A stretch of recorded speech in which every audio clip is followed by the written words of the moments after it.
ang kwento sa likod ng misteryosong kondisyon ni Fatima na may ekstrang binti sa kanyang likuran.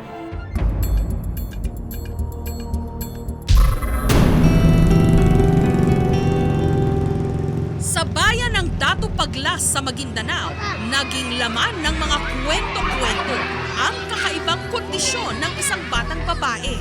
Di umano, may buntot ito, pero hindi talaga buntot ang nasa likod ng bata. Sa halip, meron pa itong isang binti na nakakabit sa kanyang puwitan. May 6 itong daliri at may bigat na mahigit 1 kilo.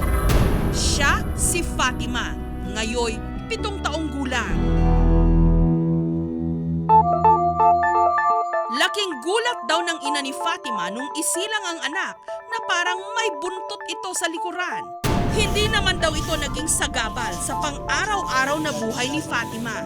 Katunayan, hindi raw siya nabibigatan o nasasaktan kapag umuupo o humihiga.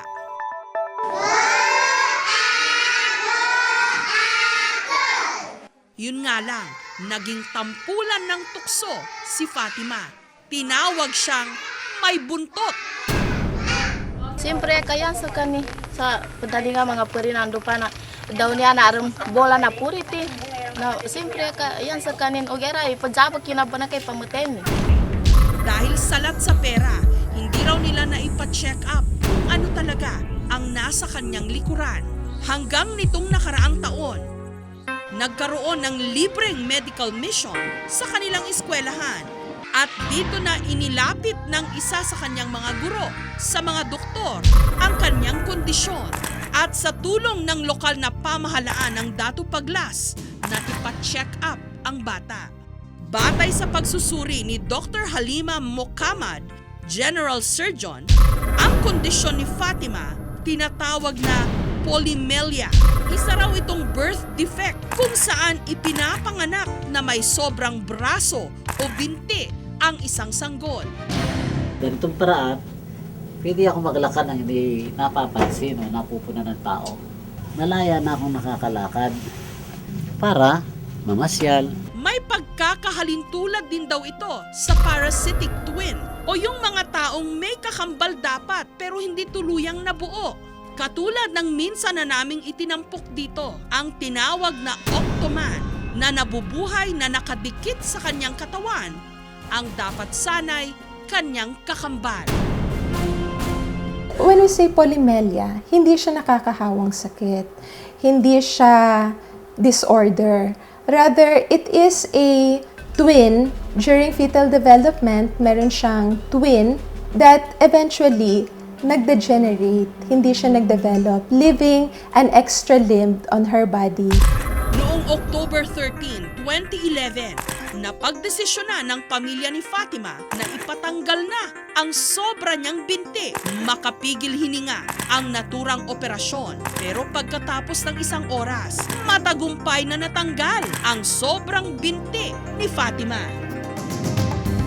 Tama na kinawa na eni na malo nani na baguan sa kanin ka daran so siya sa eni na mana pagkugat sa kanin na bali mapagagagyan sa guna ikapo gagrami no nani yung katyal 5 kasi awon sa talikuran so eni kana labas ang kadaran. Ito po ang paa ko. Sa ngayon, nakabalot sa malong at itinatago pa rin ni Fatima ang buto ng sobra niyang binti sa kanilang bahay. Kagina da nami idug kagina bawas sa kami ipagidug ka maslay katakan sa kami do bawas sa kanin kapangilenin. Pero walang dudang mas magaan na ngayon ang kanyang buhay. May normal na bilang ang bawat bahagi ng ating katawan, pero may ilan nagkaproblema nung ipinagbubuntis pa lang. Kaya kung hindi man nagkulang, nasobrahan naman. Lumaking mahiyain si Vanessa. Ang kanya raw kasing kanang kamay at 2 paa may sobrang tig-iisang daliri. Dahilan para siya'y tuksuhin. Tatago ako sa bahay. Nang grade 2 po ako. Naasar po ako. Pero May isa pang sikreto si Vanessa, ang kanyang dila. Merong tila sanga o kuntil sa magkabilang gilid. Mukha tuloy itong nahati sa tatlo. Bali, ano lang po sa paa, nakikita nila po. Sa dila po, hindi. Kumbaga, tinatago po sa kanila. Para hindi malaman ng ibang tao rin. Basta nung nakita ko, natawa lang ako. Sabi ko, may tatlo pala yung dila mo. Ganun lang, hindi naman ako nagulat na. Nagulat kasi meron palang pwedeng sumobrang dila, ganun. Wala rin daw itong epekto sa kanyang panlasa. Bali, wala lang po kasi sa akin eh. Sabi nga nila, ipaputol ko. Sabi ko, ayoko po, baka ikamatay ko po. Kakaiba man si Vanessa, hindi naman ito naging hadlang para mapaibig niya ang kanyang kasintahang si Jerome. Nag-umpisa sila bilang textmates, kaya hindi raw agad nalaman ng binata ang kakaibang kondisyon ng kanyang nobya. Nalaman ko na sa mga bata doon, sinabi niya sa akin na 23 yung yung kamay niya sobra. Wala, na ano lang ako, na kitan lang. Kasi malambot pag hinawakan eh. Wag walang buto. Kaya naman laking gulat na lang daw ni Jerome nung nakita niya ang dila ni Vanessa. Nagtaka rin ako, napaisip ako, ba't may ganun. Pero sabi ng iba, swerte naman daw yun sa mga negosyo. Gayunpaman, wala raw kaso sa kanya ang mga pambihirang katangian ng kanyang nobya. Hindi na sa akin mahalaga yun. Ayoko lang na pansyawan siya ng ibang tao na may sobra siya, nagkakwentuhan. Ayoko lang may marinig na gano'n. Siyempre, magagalit din ako. Yung meron kang extra digits, sa feet meron ka rin extra digits. How many? 6? Base sa pagsusuri ng isang espesyalista, si Vanessa meron daw orofaciodigital syndrome, isang genetic disorder. May isang mutation sa gene na nagkakos ng ganitong mga kind of disorder sa katawan or malformation sa katawan. Yung malformation na yun basically ranges from ito yung mga extra digits and everything, tongue lobulation. There's some cases of mental retardation, and then meron din yung clipped palate. Polydactyly naman ang tawag ng pagkakaroon ng sobrang mga daliri. So nagkakaroon ka ng genetic mutation habang lumalaki ang bata sa sinapupunan ng mami. Ang nangyayari, imbis na 5 ang daliri, nagiging 6. Sometimes more than 6. Ibig lang sabihin nun, dumodoble from the fingers or even dito sa buto sa kamay. Katulad ni Vanessa, may polydactyly din ang batang si Michael. Meron siyang 24 na daliri. Kaya naman ang palayaw sa kanya, 24.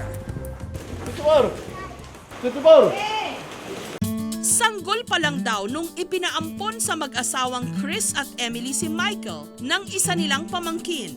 Parang ninaawa rin ako sa bata ba? Nakikita ko nga, siyempre kung iba lang mag-ampon at pangalawa pa, hindi pa tustusan sa pagkain ng bata. Hindi kawawa naman. At saka kaya ko naman kung mayroon na akong hanap buhay, kahit paano.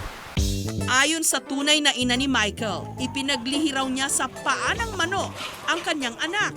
Kaya naman pinaniniwalaang may dala itong swerte sa sabong. Kuminsan nalo nga kami, 6 street eh. Uwi kami, tawa ng tawa kami. Siguro, swerte lang naman yan, pero nung hindi ko man dinadala ito, halos lost fight ng laban, ganun eh.